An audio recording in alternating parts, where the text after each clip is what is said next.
My sister-in-law and I have an agreement. She watches my kids 3 days a week, and I watch hers 3 days a week. This agreement has stood since March 2020 without issues. Any changes have been discussed weeks in advance. A couple weeks ago, we had an argument. The next day, I brought my kids to her house, dropped them off, and left. I didn't speak to my sister-in-law, because when one of us is in a rush, like I was, it's standard for us to just let the kids out, stay in the car, and drive off when you see the door open. I drove to work, about 40 minutes away. When I got there, I had about 20 missed calls, and even more texts, all from my sister-in-law, all saying she didn't want to watch the kids given our argument. Her first text arrived a little before I got to her place, but I didn't see it until I got to work because my phone is always on silent when I drive. I rang her, said I'll arrange to work from home, then come get the kids. She said I have 45 minutes to get back to her place or she would call the police. I told my supervisor the situation, and she said I could leave after I did a few things. This delayed me 20 minutes. When I got back to my sister-in-law's, just over an hour later, she said she'd already called the police when the 45 minutes ran out. I then had to stick around long enough to tell the officer that I didn't abandon my children, there was just a communication issue. Sister-in-law and I had another shouting match later over this. I arranged other childcare for my kids and I've been mostly ignoring her since. However, she reached out and apologized, and has asked if I'd be willing to go back to the old childcare arrangement. I work with kids. If I got child abandonment on my record, I would never work in my field again, which she knew. And her calling the police was a massive overreaction, so if she needs a babysitter she can go whistle for all I care.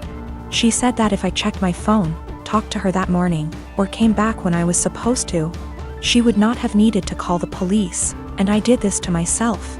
As she gave me a warning with that first text and I could have checked my phone or spoken to her directly when I got to her place.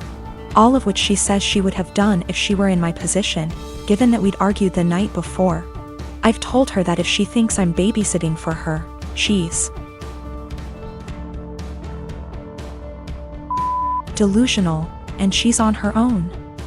Because of my refusal, it's looking like she may have to quit her job because my brother and her would pay more for a babysitter than they would earn from her working. My mother and brother have both called me an arsehole because there were no consequences to her calling the police, and that while she overreacted, she's apologized, so if I really forgive her, I'll let us move on.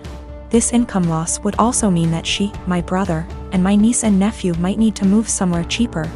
That my brother might have to take on extra hours at work. And in an extreme scenario they may even be completely unable to live independently, meaning they'd have to move in with her parents, who live several hours away. I am a 25-year-old male on a lakeside property that was legally and officially given to me by my parents. I have been living here for 6 years and have some great neighbors along with some not so great ones. Of all my neighbors I have only ever had problems with one who lives right next door named Mariette. She first moved in early this summer as she had the former house on her property demolished and rebuilt. My problems started with her over the use of my wood stove and fireplaces. With the temperatures getting colder I have started to use them daily. My house is not equipped with any form of heating outside of the wood stove and a fireplace. This means that from fall until spring I will constantly have them going to keep my place warm. My family never outfitted the home with anything better because it was for weekend trips and we would winterize and leave it when things got cold. My parents thought of adding oil heating when I moved in, however I opposed it because it was a waste of money and didn't mind splitting logs. 5 days ago, after having received my shipment of logs for the fall, I was approached by my neighbor Mariette. She came around asking for my parents, to which I said that they don't live here and that I am the homeowner. She didn't believe me and said that I was too young to be a homeowner before leaving. Later that day I heard a knock at my door and thought it was my girlfriend, so I gave my usual greeting of, "Hey, sweet cheeks," while opening the door. Unfortunately, it was not her and was Mariette again, so I apologized quickly and asked what she wanted. Once again she wanted to speak with my parents, to which in a more stern tone said that I was the homeowner.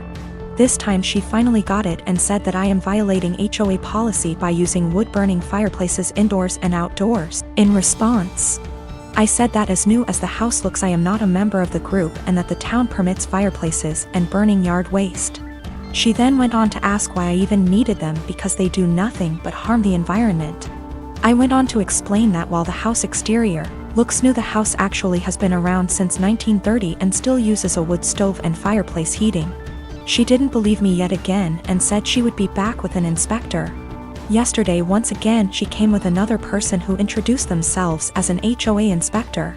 They tried to talk about my fireplaces, but I shut them down immediately and said that I am not a member of their group. The guy then tried to lie by saying that the HOA is in control of all the properties in the area. I immediately called him out on the lie and said that he is either lazy or a moron for not knowing that I am not with them. We went back and forth one more time before I told them I will not listen to them and to stuff it and leave. It's a complex situation, but I'll do my best to explain. I have a bio son, Leo, 16, from my previous relationship. I married his stepmom, who is a mother of 2 boys, Connor, 20, deceased, and Derek, 12. I've never had the pleasure to meet Connor, who tragically passed away from a motorcycle accident. Derek was so devastated by this loss, and although it's been years, he's still pretty much grieving. I've seen tons of pictures and videos of Connor and made efforts to get to know who he was as a way to share Derek's grief and be there for him to lend an ear and a comforting shoulder. It's safe to say that Derek and I grew a strong bond in no time. But my son Leo isn't close to Derek. Understandable, because not all siblings and step-siblings are the same. Leo and Derek are different in everything, which isn't a bad thing, but Leo calls himself the brutally honest type and makes insensitive comments about Derek most of the time. They tend to be under the guise of advice. Derek never complained, so I had to step in and tell Leo to stop being insensitive towards his stepbrother, especially with everything regarding Connor and his memory. Leo would say, "Okay, I get it, and I won't do it again." Days ago, Leo wanted to hang out with friends and asked Derek if he wanted to join. Derek agreed and put on Connor's hoodie before going out. Leo commented on the hoodie and called it ugly and asked him to put on something else, but Derek insisted on wearing it or not go. Leo dropped it. Hours later, Derek came home crying with his hoodie in hand. He said Leo and friends cut it into pieces while he was in the bathroom after they convinced him to take it off.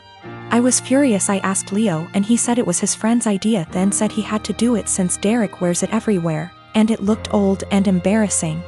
I reminded him who this hoodie belonged to and he said, "So what? Maybe this will help him move on in life."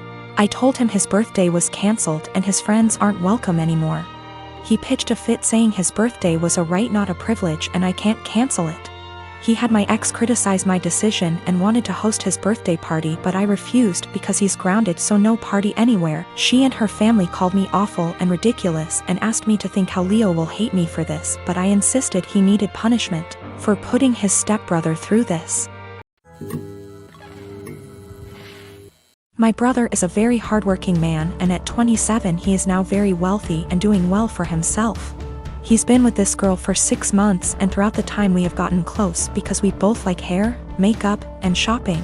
I never knew there was anything wrong with their relationship except when she texted me last week saying she would love to hang out, but thinks it'll be inappropriate because her and my brother broke up.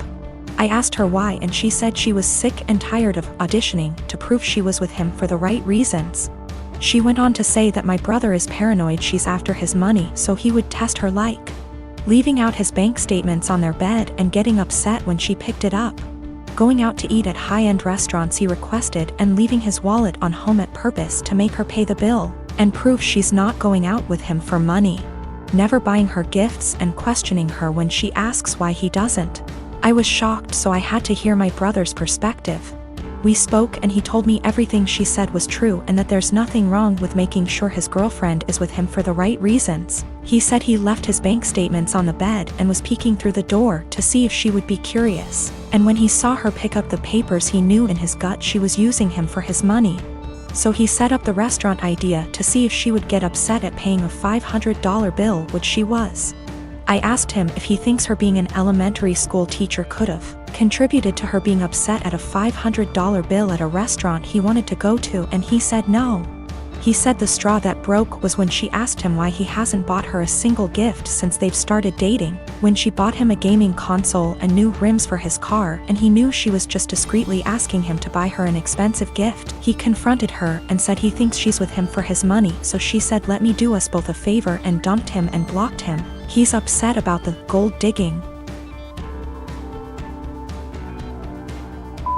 And when I laughed, he called me an asshole.